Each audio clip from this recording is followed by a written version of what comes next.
Hello friends, welcome back to my channel. Dasha Mata की पहली कहानी मैंने अपलोड कर दी है। नल राजा और दमयंती रानी की कहानी थी। आज मैं आपको दशा माता की दूसरी कहानी सुना रही हूँ।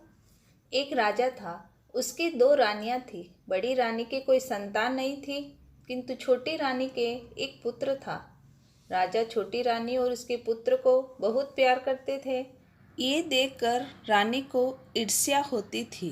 ईर्ष्या होने के कारण राजकुमार के प्राणों की प्यासी हो गई थी। एक दिन राजकुमार खेलता हुआ अपनी वी माता ने उनके गले में एक सांप डाल दिया। राजकुमार की माता दशा रानी का व्रत करती थी। वह लड़का दशा रानी का दिया हुआ था। अस्तु दशा रानी की कृपा से लड़के के गले में पड़ा हुआ सांप आप ही सरक कर भाग गया। दूसरे दिन राजकुमार को भी माता ने उसे विष के लड्डू दिए।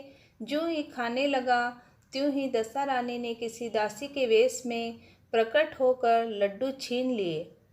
विष देने पर भी लड़का नहीं मरा। तब रानी को बड़ी चिंता हुई कि किसी न किसी तरह इसको मारना चाहिए। तीसरे दिन जब राजकुमार पुनः उसके आंगन में खेलने गया, तब रानी ने उसे पकड़कर गहरे कुएं में डाल दिया। ये कुआं उसके आंगन में ही था। इस कारण किसी को कुछ पता भी न चला कि राजकुमार कहाँ गया है। उत्तम जलाशय, शुद्ध स्वच्छ मकान तथा ऐसी ही दिव्य वस्तुओं में सदा दशा माता का वास रहता है। विमाता के राजकुमार को कुएं में डाला और दशा माता ने उसे बीच में ही रोक लिया। जब दोपहर का समय हुआ और कुंवर कहीं दिखाई नहीं दिए, तब राजा रानी को बड़ी चिंता हुई। जहाँ तहाँ लोग उसकी तलाश करने लगे। इधर दशा रानी को इस बात की चिंता हुई कि राजकुमार के माता पिता उसके लिए व्याकुल हो रहे हैं। उसको उसके पास पहुंचाना चाहिए, परंतु पहुंचावे तो किस प्रकार। राजकुमार को तलाश करने वाले लोग हताश होकर बैठे थे। राजा रानी पुत्र शोक में रोने लगे। तब दशा माता एक भिखारिन का वेश में कुंवर को गले में लगाए हुए राजद्वार पर आ पहुंची।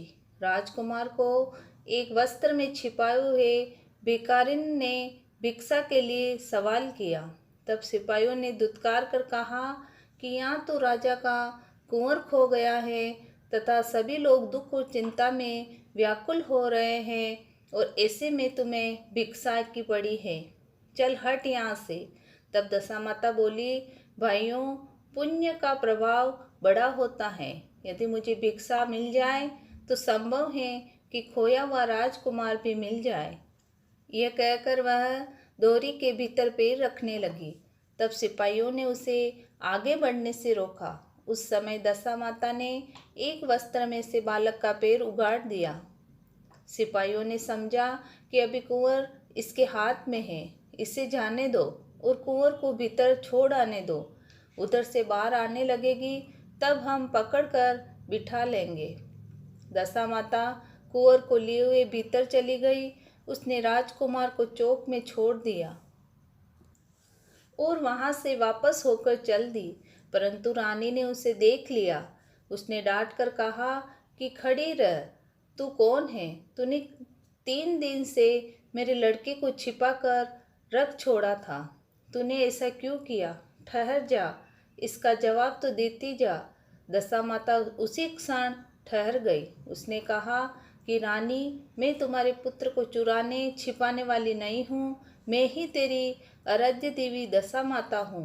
तुझे सचेत करने आई हूँ कि तेरी सोच तुझसे ईर्ष्या और द्वेष रखती है, वहीं तेरे पुत्र को मारने की चिंता में रहती है। तुझको उचित सलाह है कि अपने पुत्र को कभी उसके पास न जाने दो। एक बार उसने कुंवर के गले में सांप डाल दिया था, मैंने उसे भगाया। दूसरी बार उसने विष के लड्डू उसे खाने को दिए थे, उनको मैंने इसके हाथ से छीना। अब कि उसने इसे कुएं में डाल दिया था, सो इस बार भी मैंने इसकी रक्षा की। इस समय भिखारिन बनकर तुमको चेतावनी देने आई हूँ। तब रानी भगवती के पैरों में गिर पड़ी। उसने विनीत भाव से प्रार्थना की, जिसे कृपा करके आपने साक्षात दर्शन दिए हैं, वैसे ही आप इसी हाल में सदैव रहिए। मुझसे जो सेवा पूजा बनेगी मैं सो करूँगी। तब दशा माता ने कहा कि मैं किसी के घर में नहीं रहती, जो श्रद्धा पूर्वक मेरा स्मरण करता है उसी के हृदय में रहती हूँ। मैंने तुम्हें साक्षात दर्शन दिया, इसके उपलक्ष्य में मैं तुम सुहागिनों को न्योता देकर उनको यथाविधि आदर सत्कार से भोजन कराओ और अपने नगर में तथा राज्य में ढिढोरा पिटवा दो कि सभी लोग मेरा डोरा लिया करें और व्रत किया करें। यह कहकर दशा माता अंतर्ध्यान हो गई। रानी ने शहर भर की सौभाग्यवती स्त्रियों को निमंत्रण देकर बुलाया। उपटन से लेकर शिरोभूषण श्रृंगार तक उनकी यथाविधि सेवा करके वह गहने आदि देकर आंचल भरे और भोजन कराकर विदा किया। शहर और राज्य में ढिढोरा पिटवा दिया कि अब सब लोग दशा माता के डोरा लिया करें। हे भगवती दशा माता, जिस तरह आपने छोटी रानी पर आशीर्वाद बनाए रखा उस तरह सभी पर बनाए रखें। बोलो दशा माता की जय। दशा माता की ये कथा दूसरे दिन सुनी जाती है। आई होप ये वीडियो आपको पसंद आए। सब्सक्राइब करना ना भूलें। कमेंट बॉक्स में कमेंट जरूर करें। Thank you.